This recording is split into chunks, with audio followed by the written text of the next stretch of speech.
There is a human right to have continuity of generations in a community.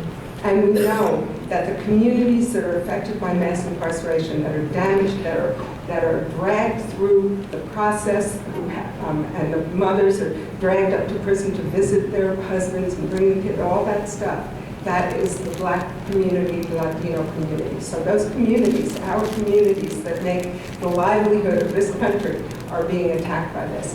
Those communities would have some restorations and healing. We would have, the prison reform movement is full of formerly incarcerated people. Not only because we're motivated every day to get up and we see our friends who are still behind bars, but because we were there, we know what it is, we know what should change it. And if you have a kid on your block who's acting out, and you want to tell that kid, look, don't go to prison, who are you going to have to talk to him?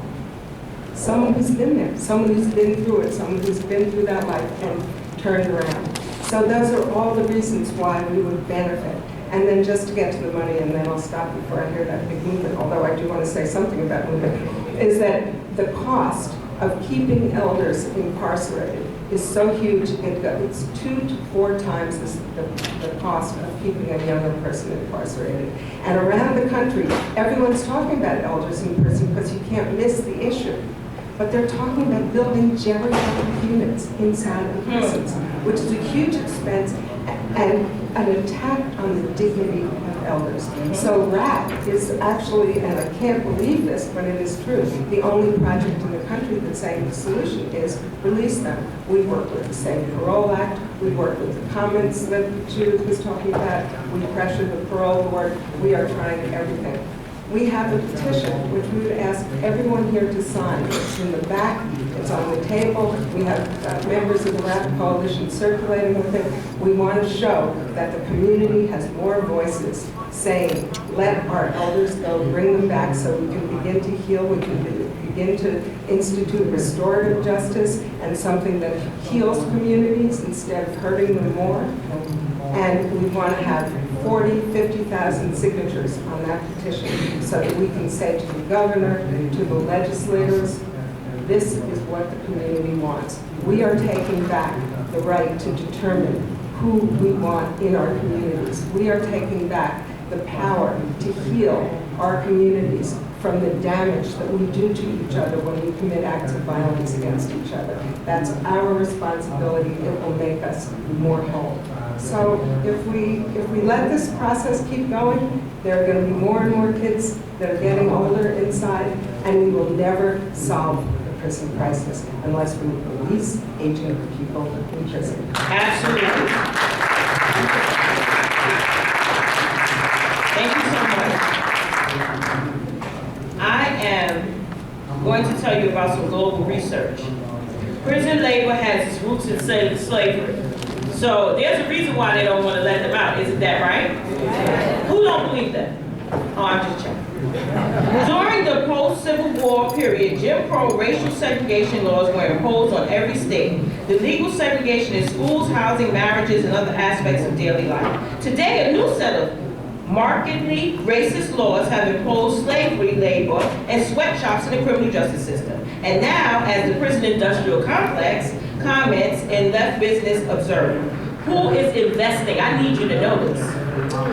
At least 37 states have legalized the contracting of prison labor and private corporations that mount their operations inside of a state prison. The list of such companies contains the cream of the U.S. corporate society. I need you to know this.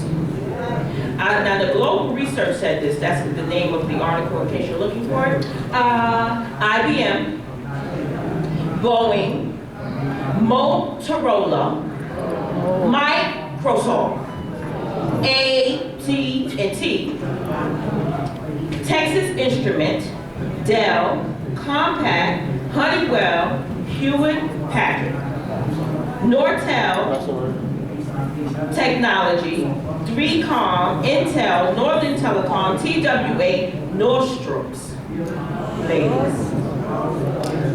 Revlon, ladies. This one hurt me to my heart. I'm telling you, it hurt me to my heart. Macy's. and I know y'all gonna fall out of your chairs. Hold on. Target is a corporate sponsor.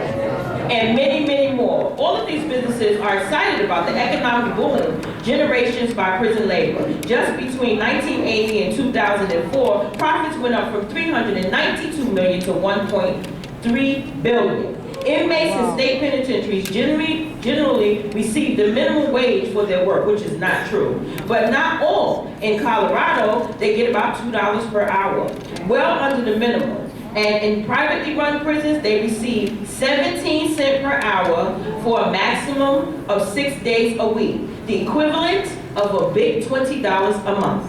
The highest paying private prison is CCA in Tennessee, where prisoners receive a 50 cents an hour for what they call highly skilled positions. At those rates, it is no surprise that inmates find the pay in the federal prisons to be very generous. They can earn all the way up to $1.25 an hour. They can also send up to $200 to $300 a month home to their families in federal prison. Now, I'm very upset about this, and I don't know how Rosa feels. But Rosa, tell us what you think that we should be focused on right now. Hi, right now we should be focusing on supporting the different movements and supporting our different organizations and writing out letters to our legislators up in Albany, because they're the ones that we have the power to make things happen. We do. I mean, one letter can really go a long way. I'm a strong supporter of RAP because I myself have a loved one in prison. My husband is 62 years old. He's been in prison for 34 years already.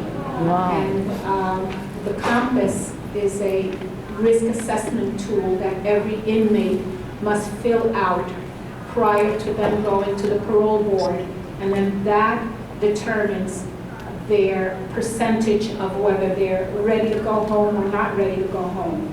My husband scored less than 1% at the age of 62, but they told him that because of the nature of the crime, so they hit him with another 2 years. In 2 years, the nature of the crime is not going to change. Nothing is going to change what happened 34 years ago. And I feel that we can write support letters for our loved ones when they do go before the parole board. But I also believe that the parole board looks at the victim impact statements that are written. The victim impact statements are letters that victims will write to prevent that person from going home. But when they write it, they're writing about what happened 34 years ago. They're not writing about what that person has become in 35 years. I am a true witness to my husband's transformation. We sit in visits, we write letters, he develops programs in there. He's a facilitator. He has developed anti-violence programs and mentoring programs as well, and he has partners with organizations outside. He has had his degrees, everything that he could possibly do, but the parole board feels they're not ready. And this is why we have to strongly support the Safe Parole Act. We have to also support RAP and different organizations that are helping us get through this, because I know that I speak for many mothers and wives out there. You know, and the financial burden is excruciating. You know, thank you. Thank you, Rosa. So I hope you've written down the steps that you need to take, because there's a few things that are very important. You've been asked to support the Safe Parole Act. Safe Parole Act, exactly. And you have also been asked to write letters to your congressperson. You have also been asked by Terrell to make sure that you pay attention to what's going on in your own communities as well. You have been asked to go to your community board meetings, because sometimes we all ran out and vote for Obama, but we won't go vote for barren in our own community. Yeah, that's the hood, that's East New York, I want y'all to know. So, but we won't, sometimes, we're so busy, but we really do need to vote for our local person so that they can get the message up to the other Congress people who are in Washington and in Albany. So, we've been asked to support RAP. Remember what rap is. When you hear rap, I'm one of those people who, I'm like, what is rap again? Oh, right, chicken tastes like wood, which is an old song, so that's the elders who are in our institutions. See how you can just remember? So if you hear rap, you know that you have to support that as well. Also, it's very important, I want you to listen to this very carefully. Women and men are often being hit at the parole board, and the words are, the nature of the crime. Now,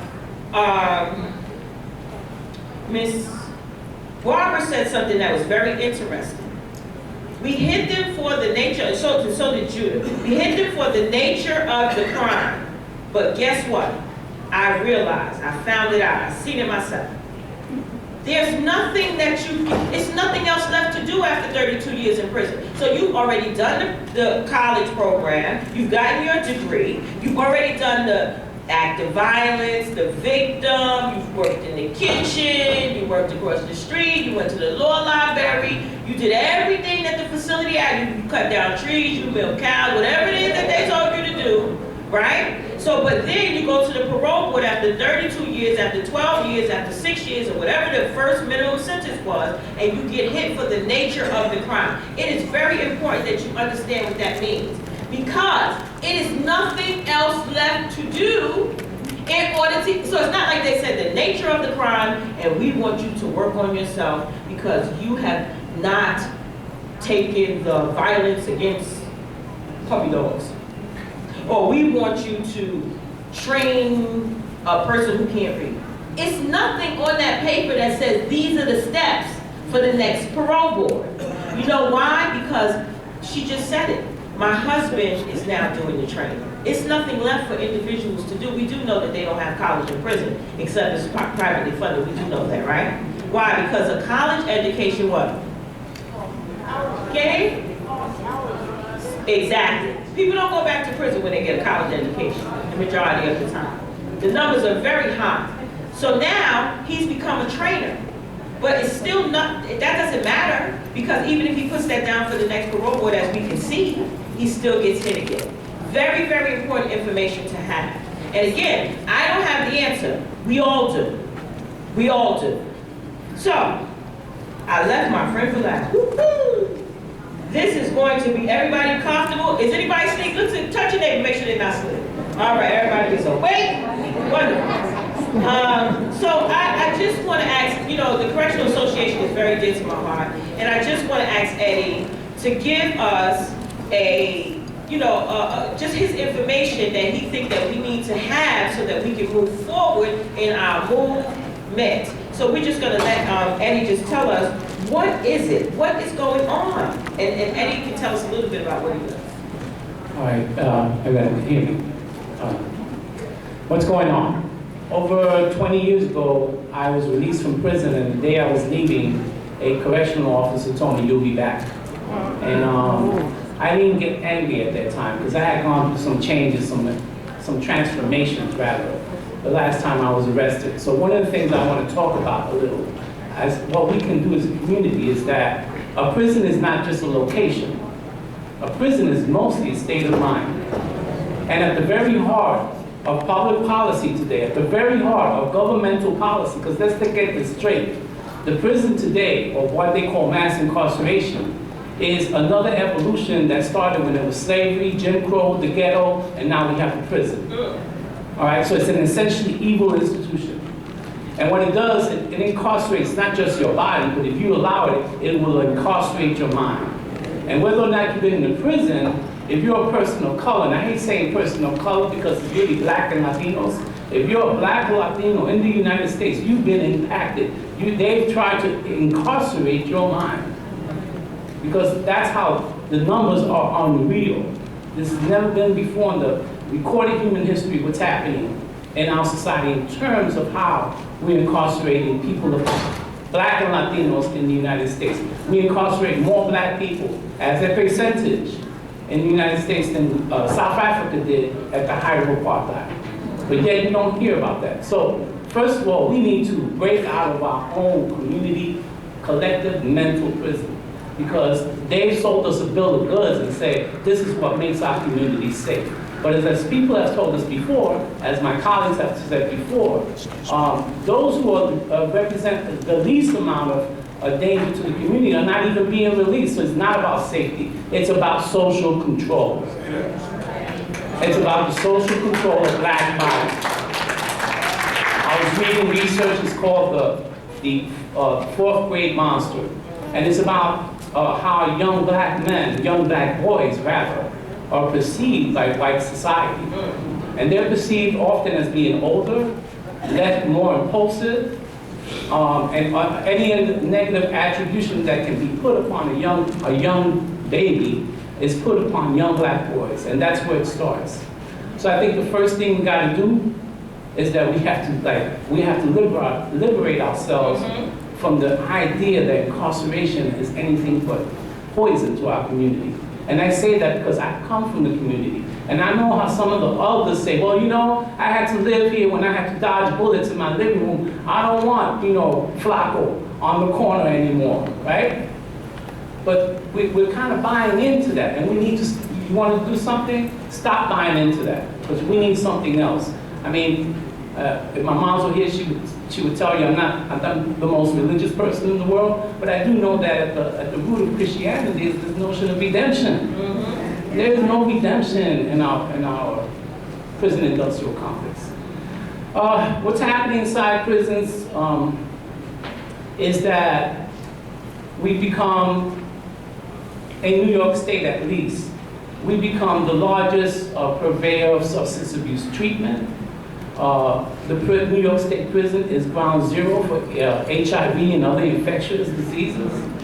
And de facto being the educator of young black men, young black and Latino men. So last year, for example, and the rich thing is, you know, the rich thing is this, is that, yeah, the guard told me I would be back. And he was right, because I keep coming back to prison. Because, like most of the people here, once you're inside, when you come out, you know, you can't forget that I saw my community was incarcerated. When I went to Sing Sing, all the people I thought were dead were incarcerated. They're playing handball against the wall in Sing Sing. And the things that happen to you, the indignities, the humiliation, the daily act of humiliation, which is really what the experience of incarceration really is, doesn't ever leave you. And I didn't do 25 years, I did 2.5. But you know what? 1 day is too much. You have to understand that we're spending a lot of money. In any given year, only 3% of the people who don't have a GED in New York State prisons actually get a GED. And we're spending around $60,000 per person. I have a son, luckily he got a scholarship. He went to a really great university, but I could have sent him to Harvard for that kind of money. Well, that's what we're spending on young black and brown bodies, right? And only 3% of people are getting GEDs. We are the de facto substance abuse the largest de facto substance treatment abuse provider in the state. And if that were done outside, and there's a lot of noise being made about the drug war and how that's really racist, and I'm sitting there going like, I'm glad other people are waking up to it, because I think myself and a lot of people in my community didn't know this for a long time. You know, I was getting dressed this morning and I'm listening to the news, and I was overhearing something, and it was saying that accounting for everything else, controlling for every other variable, people who go up in front of a judge, race really plays a significant role in that, because black people get 4 times the amount of sentencing that a black person does, though they're committing the same crime. So this is not even justice. This is about punishment. This is not about rehabilitation. This is about punishment. And I think the first thing we have to do as a community and as individuals is we have to break out of this prison. And how we do that is that we get involved, because If this were happening in any other country, the United States would be probably sending drones over there. Oh, they incarcerating too many people over there. They do it now. They're probably doing it right now. So what's happening inside prisons is that while the prison population has gone down by 20-something%, so have services. So there are a lot of teacher vacancies. If someone, I was visiting a prison, and everybody has to take substance abuse. Almost everybody who goes to New York State Prison has to take a substance abuse treatment program, which is called ASAP. If you don't take that and go before the parole board, they'll tell you, you didn't take ASAP, you're not going anywhere. And there are places where there are vacancies where they don't have the counselors because it's all the way up north in Canada somewhere. So when somebody retires or transfers, they can't get anybody to run the program, and those programs don't exist for a year and a half. Vacant teacher vacancies, actually the median length of time for the longest length of time for teacher vacancies is 16 months. I'm gonna just say one thing before I hear movement. You know, when I went to prison, I was already in my mid-30s. I'm going to be 59 in a couple of months.